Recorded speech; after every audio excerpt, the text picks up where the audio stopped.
Four corners. Wildlife photographer. Frank Greenaway. A note from the author. Welcome to the story of my life. It's full of all kinds of strange and wonderful wildlife, from badgers and bats to sharks and rats. Fortunately, I have had a camera to record my adventures along the way. I am not only a wildlife photographer, but also a wildlife researcher. Now I can share my personal record of so many amazing creatures from the animal kingdom. Sit back and enjoy my adventures in photography. Most of all, enjoy the animals. This is me today with my two favorite cameras. The early days. For as long as I can remember, I've been surrounded by animals. I've never really had pets, just wild creatures that I've looked after for a while. From an early age, I caught little creatures like mice, moths and owls and studied them closely. Of course, I always returned them to the wild. Apparently, when I was 2 years old, I was particularly fond of slugs. I was born on August 31st, 1946, in Northern Ireland. Although I lived in the middle of the endless, green countryside, the back garden of my small house was wilderness enough for me. I found all sorts of animals there, from spotty magpie moths to tiny field mice. This is me when I was 9 years old. As a child, I lived in the beautiful countryside of Northern Ireland. I got my first camera in 1955 when I was 9 years old. It may have been a present or an old camera my parents gave me. I suppose I wanted to keep images of the wildlife that I was always discovering. In those days, photography was difficult. Many cameras could shoot only with black and white film. There were no zoom lenses for close-up shots, and flash technology was still new. Also, the equipment was expensive. My camera cost about £3, about $9, which was a lot of money at the time. After a while, I began to experiment with cameras. I took apart old cameras to find out how they worked. Sometimes I modified different parts of the cameras to see how this affected the photographs that they produced. When I was 13, my family moved to England. Our home was near a forest full of foxes, rabbits, and woodpeckers. One of my favorite photographic models, the badger, lived in the forest.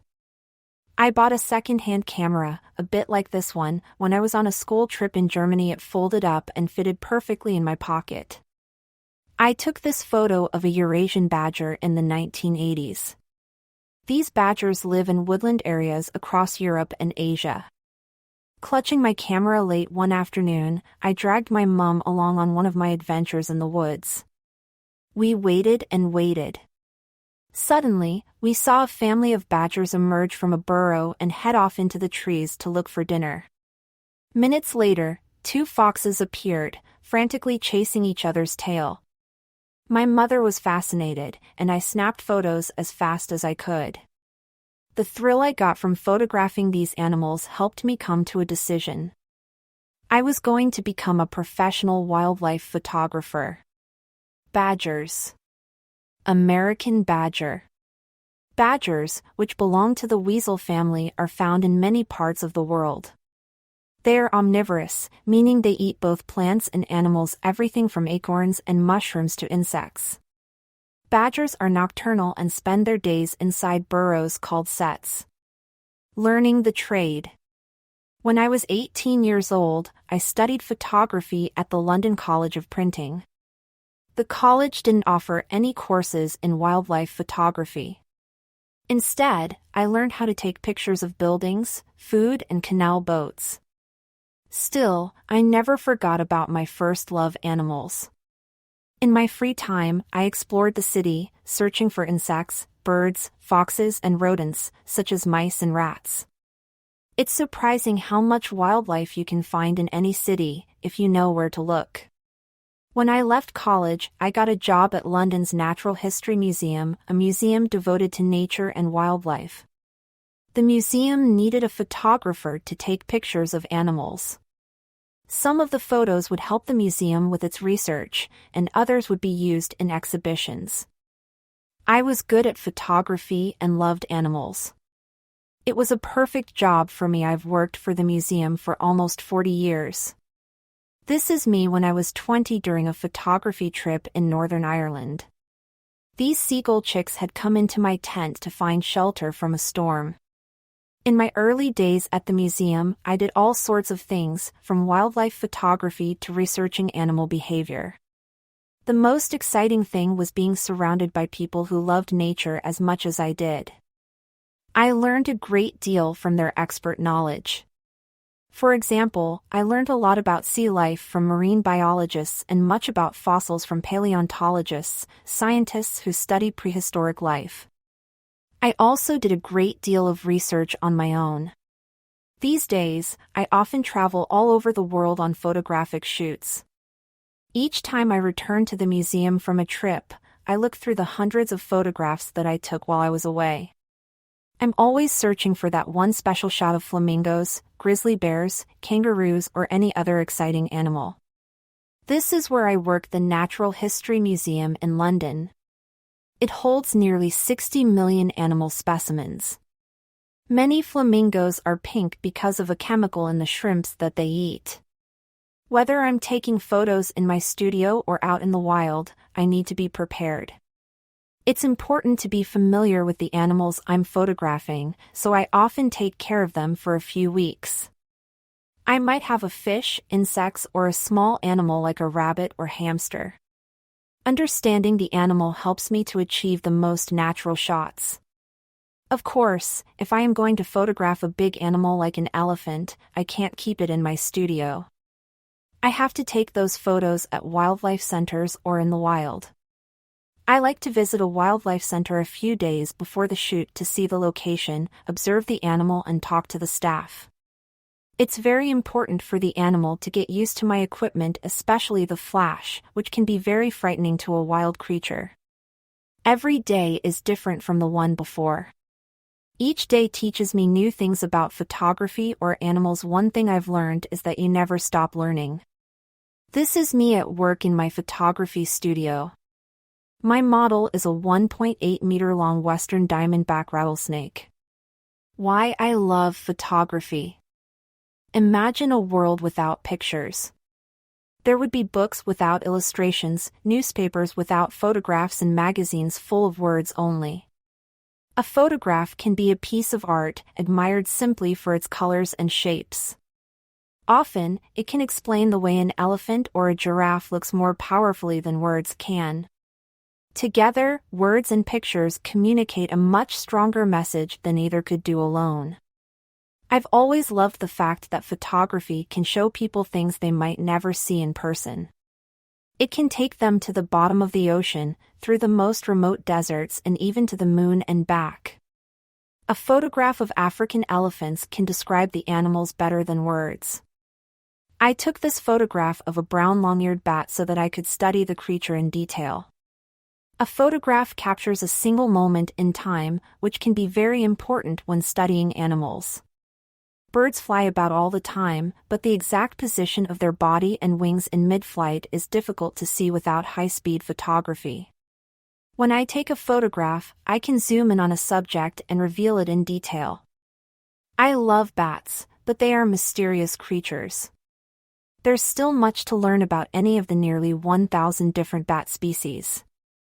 Photography allows us to study bats closely and at length. Then we can show the photos to others, without disturbing these shy flying mammals. I discovered how important photography is when I was asked to examine a fossil with my camera. In 1861, the fossilized remains of a creature about 140 million years old were uncovered in Germany.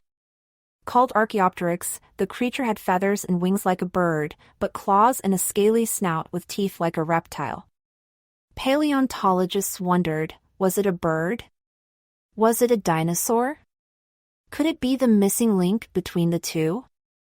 In other words, might the fossil help prove that birds evolved from dinosaurs?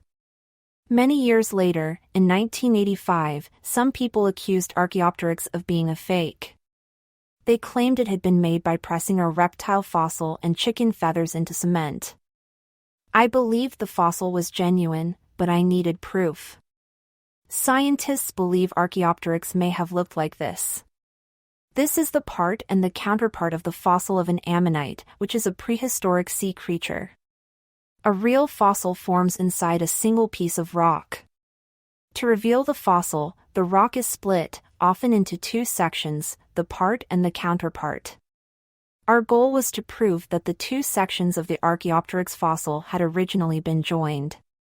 I used special photographic techniques to examine the crow-sized fossil. I worked with infrared and ultraviolet light, which can reveal details we cannot normally see. We were able to photograph tiny cracks that extended from the feathers into the skeleton on both the part and counterpart. By putting the photographs on top of each other, we could see that the cracks were identical in size and lined up perfectly. In addition, the cracks were filled with minerals that had been deposited millions of years ago. From this evidence, we could safely draw the conclusion that the wings and bones had always been attached. Archaeopteryx was not a fake after all. Prehistoric dino birds. Caudipteryx. Scientists decided that Archaeopteryx was a bird, but they still did not fully understand its link with the dinosaurs. Then in 1995, a collection of feathery dinosaurs, including Caudipteryx, above, was found in China. These dino birds provided evidence that all birds have evolved from the dinosaurs. Working with animals. As interesting as it is studying prehistoric creatures, I prefer to photograph living animals. To shoot good pictures of them, a photographer must understand the subjects. This helps both the photographer and the animal stay relaxed. A photographer must know how to put an animal at ease. At the same time, a photographer can't get too friendly. If animals are too accustomed to humans, they won't behave naturally. I remember taking some pictures of budgerigars, which are often kept as pets in Australia. They were so used to people that their attempts to get my attention made it impossible to get natural pictures. It was difficult to take this photograph of the budgerigars because they wouldn't stay still. I often photograph animals for books, magazines, and websites. Before a photo shoot, I work closely with authors, designers, and editors.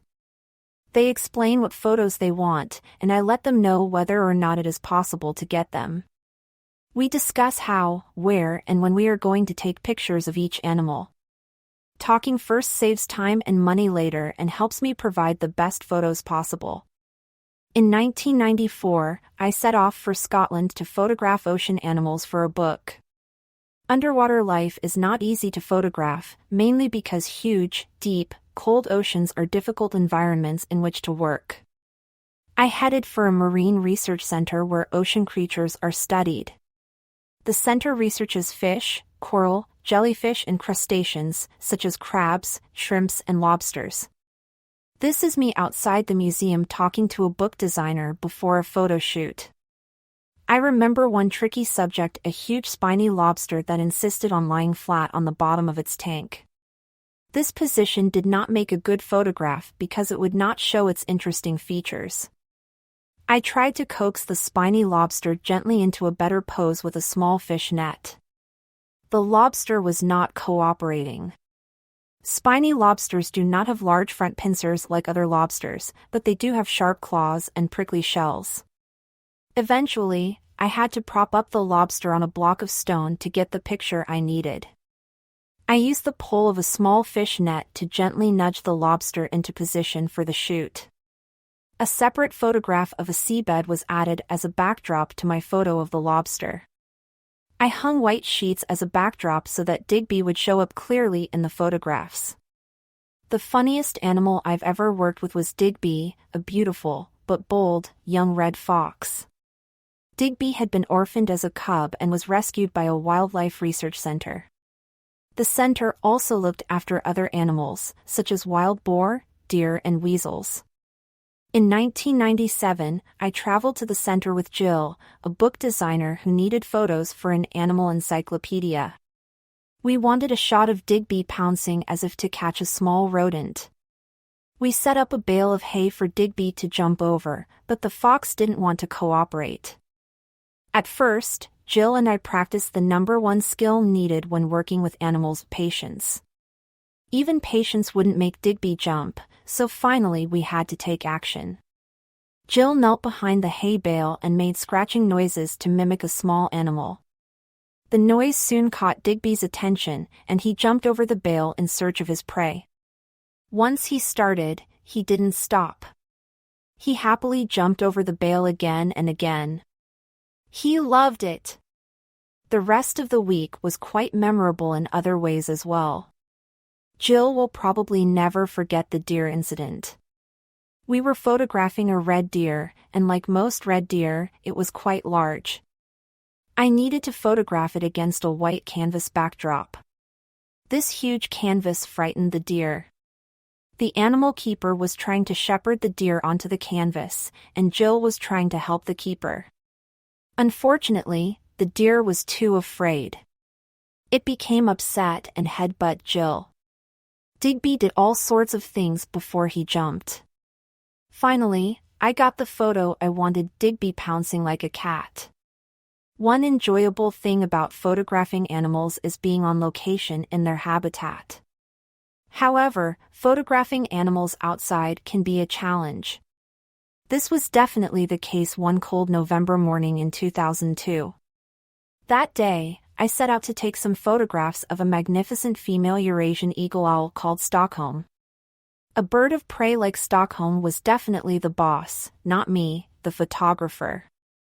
How could I stop such a bird flying around so that I could take a picture?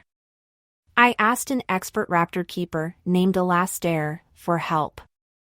Raptor keepers communicate with a bird by using special whistles and calls. They feed the bird to make sure it doesn't fly off into the wilderness. When I'm on location, I have to lug all my camera equipment with me. Here I am with Alastair, the raptor keeper, and Stockholm. The thick leather gauntlet protects Alastair's arm from Stockholm's sharp talons. It wasn't easy to get this shot of Stockholm. Stockholm was only 6 months old, but she was already full size. She weighed about 3 kilograms. She also had a 2-meter wingspan, so it wasn't easy to fit all of her into the picture. Alastair used scraps of meat to persuade Stockholm to perform several test flights so that I could position my camera correctly to get a shot of the whole bird. After finding the right position for my camera, I managed to take plenty of good shots. However, once Stockholm had been fed, she could no longer be persuaded to perform for the camera.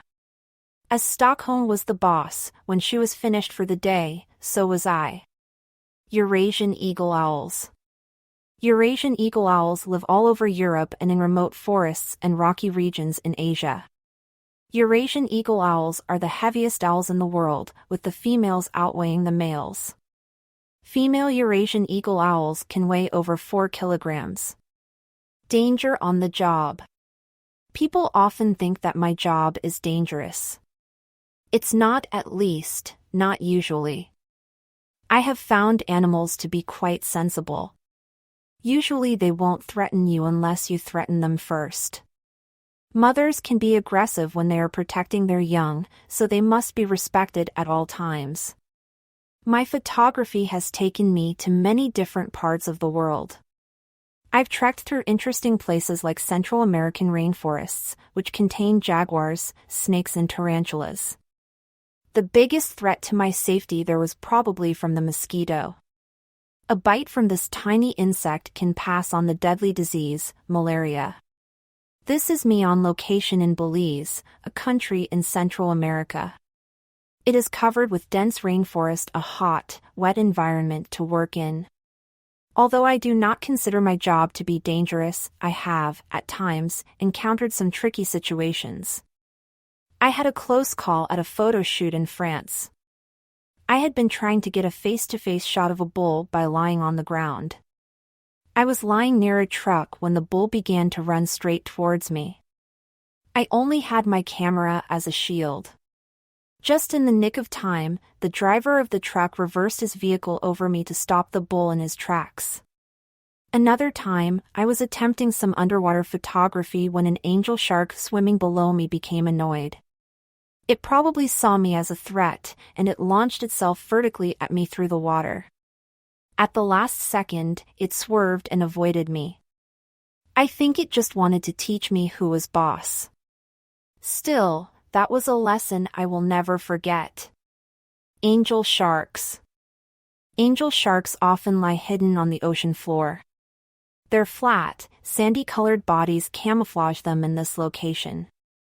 If a potential tasty meal passes by, the sharks react with lightning speed and grab the unsuspecting prey in their powerful jaws. In Belize, I teased this tarantula out of a hole with a stick and took this photograph. I set up a chain for the black rat to run along to show how agile these rodents are. My most dangerous photo shoot didn't involve sharks, bulls, or even tigers. Rather, it involved a colony of black rats. They lived at a wildlife center in Hampshire, England. I visited the center to take photos for a children's book. Rats can carry a wide variety of diseases, and they are housed carefully to prevent the spread of any infections. The rat colony at this wildlife center was kept in a secure, closed-in area that could be entered only through a series of doors. After I had taken the photographs, I emerged from the area feeling quite tense. To prevent the spread of possible disease, my body, my clothes, and all my camera equipment had to be disinfected with chemicals. I was more than happy to oblige. Rats. Brown rat. Rats are rodents, and most rat species have adapted well to living in towns and cities everywhere. Some species were originally carried from their native Asia aboard the ships of early explorers. Tricks of the trade. Because camera technology has improved so much, the photography part of my job is not too difficult. The real trick of my trade is getting the best and most interesting photos by capturing the natural behavior of an animal. To achieve this, I learn as much as possible about the behavior, habitat, and habits of the species and the particular animal. Of course, I do need to have high-tech equipment to get good shots. In a world in which cheetahs run faster than 80 kilometers per hour and hummingbirds beat their wings more than 60 times in a second, high-speed photography is essential. For this, I use a special camera with an automatic shutter. I have a great deal of camera equipment. I often need a special piece to get a particular shot. This hummingbird photo was taken in a fraction of a second, using high-speed photography. To gain the best shots possible, I think about how to be creative and show wildlife in a unique, revealing, and natural way. On one occasion, I was asked to take some pictures of a hermit crab. Now, these aren't the most interesting crustaceans to view. Most of their bodies are hidden inside the shell that they carry for protection. I thought it would be interesting to see what the crab looks like curled up inside its shell. That wouldn't be an easy photograph. After all, a hermit crab's shell wouldn't provide much protection if the crab could be seen inside it. I decided I would need to make a see-through shell for the crab.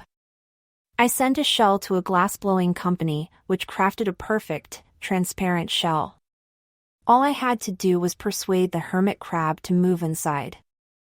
I placed the glass shell next to the crab and waited. After a while, the crab emerged from its own shell and scurried over to the glass shell, tucking itself quickly inside. The crab had trouble moving around with the glass shell, so it quickly crawled back to its old shell. The glass shell was too heavy to carry around. The hermit crab peers out of its shell. When outside the shell, the crab's soft body is vulnerable to predators. The hermit crab investigates the new shell, checking its size with its claws. The hermit crab coils its body inside the spirals of its new shell, protecting the entrance with its large front pincers. Sometimes a series of photos is more effective than a single shot. A sequence of photographs can show each step in running, jumping, flying, or swimming motions. Recently, I photographed an African bush baby, a monkey-like animal with large eyes and a long tail. It was leaping from one branch to another. I took 4 photographs, one from each of 4 separate jumps. When put together, the photos look like a single jump. Bush babies live among tree branches, safe from ground-dwelling predators. They know exactly where they are going to jump to and from so they can escape danger quickly.